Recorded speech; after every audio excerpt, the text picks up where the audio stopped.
Ito guys, yung Ate Mart nyo guys. Mag-prepare tayo ng tahini sauce. Ayan. Naglagay tayo ng ano guys. 10 tablespoon of yogurt. Tapos, ayan. 6 tablespoon of tahini guys. Yan. Tapos naglagay tayo ng 4 tablespoon of lemon juice.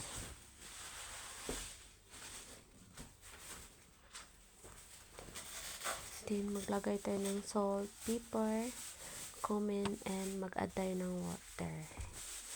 Ayan guys.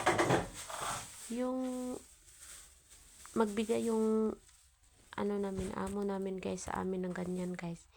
Hindi namin tinitikman guys kasi parang hindi namin type. So ngayon, pinagawa ako. Nahihirapan ako guys kung anong lasa guys.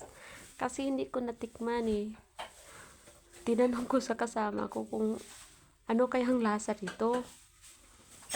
Sabi niya, hindi na din alam. Ang hirap naman guys. Kasi yung magawa ka na hindi mo pa natikman. Tapos pagtikim mo, iwan ko na lang. Basta sinunod ko na lang guys yung mga guys. Kaya ganun guys. Mahirap talaga pag hindi ka sa susunod kayo magtikim-tikim na din pag may time kahit ayaw mong kainin. Ayan, siyempre magkagay tayo ng asin. Basta. Di ko alam kung anong lasang yan guys. At saka bahala na si Batman guys. Tapos pag magtanong pa yung amo namin guys kung masarap ba, iwan ko na lang wala. Parang kumikindat ka na lang guys. Pero di mo alam kung anong lasa talaga. Pero kanina yung natikman ko siya. Okay naman. Pero maasim. Kasi may lemon at saka yogurt. Asim yun. Parang ang sarap-sarap niya tingnan guys. Kaso lang di ko alam ang lasa guys. Bahala na si Batman dyan guys.